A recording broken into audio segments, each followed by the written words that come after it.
Good morning, fellow viewers. Experience the extraordinary. Today marks my inaugural experience of the legendary New York Comic Con. First time going, and unfortunately, it's on the last day. Well, maybe next year something will change. Also, I won't be vlogging me actually heading over to the convention since, from the looks of it, the sky is looking as miserable as ever, and I don't want to risk getting rain on my camera. Either way, I'd say we're in for a real treat nonetheless. So let's get going. See you all there after the intro.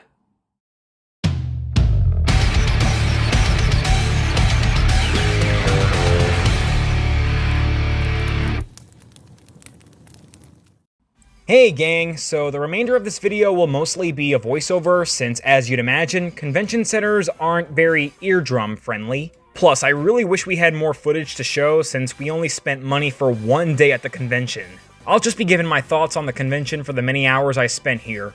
On the last day. First of all, should we even call this New York Comic Con? Because I feel New York Sonic Con is more accurate, because everywhere I went and looked, he's on the booth panels, plush form, cosplayed as, every f***ing where. But hey, I'm not complaining one bit. Immediately spotted some Rainbow Dash, Pinkie Pie, and Fluttershy cosplayers. Apparently this convention's psychic and knows I peaked in 2023. Oddly appropriate how October has 3 things that make it the best month and only month that matters. This place, Halloween, and my B-Day. If anybody cares. Also, my sister came along for the ride because why the heck not? What could go wrong aside from her questioning what 90% of the stuff that was being shown at the center since she's Gen Y material? Anyway, first thing I did was snap a pic with the amazing web slinger himself, then got one with the Steamin' Bird that wouldn't leave me alone. That overgrown feather duster still gives me PTSD even after graduating high school. I'm smelling a lot of cheese. And that's all I smelt for the majority of my time there. And to make matters worse, I didn't have any breakfast. On a positive note, nothing made me happier than seeing the many different cosplayers. We had Mario, SpongeBob, Finn, Jake, Chun-Li, Link, Zelda, and the list went on for us Gen Z kids.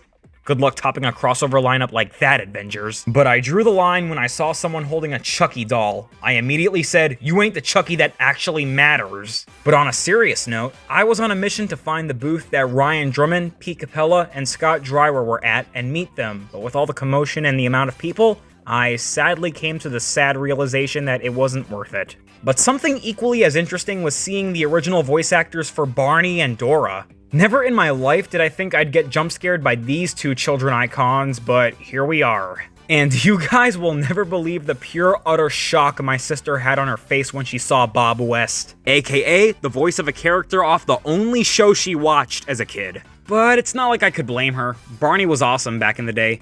Too bad everyone hated him. I was gonna say hi and take a photo, but at that time I learned that photo ops were locked behind a paywall. Because of course they are! First world problem, I know, but you just witnessed one of the downsides of growing up with a cheap family. It's just an experience. So yeah, I just gave it a nope. And no offense to the man or any of the other actors that were there. I'm sure they're all wonderful people. Please don't age poorly. But maybe next year. Hopefully I'll have a more reliable source of income at that point. Plus, it didn't help that I was on the verge of slumping to the floor due to standing for 3 hours straight. Kirby! Kirby! My collection overflows with figures and plushes, yet the question persists. Why no Funko Pops? Because those soulless-eyed vinyl demons are what I see in my nightmares. Pony Canyon? Oh no. Funny enough, when I went over to that section, I didn't see them. You done did me dirty, Comic-Con, for hopefully the last time. What's my room doing at Comic-Con? Except I don't have a PS2. But I kinda wish I did, because at least it has games. I can't escape him. I can't escape him. Damn, Pikachu must have hit rock bottom if he's showing up to seek attention here for the many failed Pokemon games they've made recently. They put Peak on a t-shirt. Yay! 2 is still the better game, though. We've reached the bootleg section. Hey, Comic-Con, ever heard of the internet?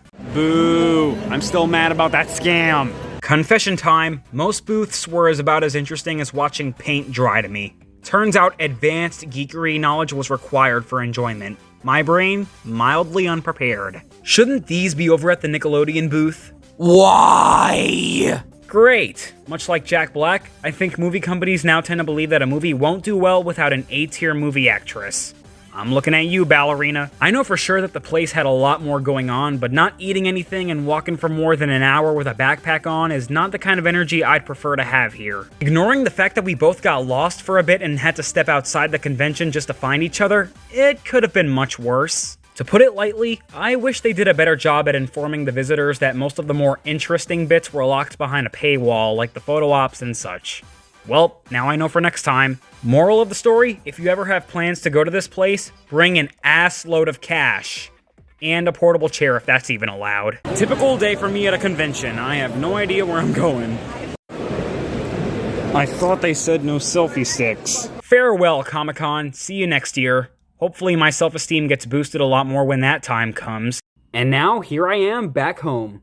Well, that's one way to celebrate a birthday. I may sound a bit miserable, but I'm more than satisfied. With that said, thank you guys for watching, comment, like, and subscribe if you enjoyed, and have a nice day.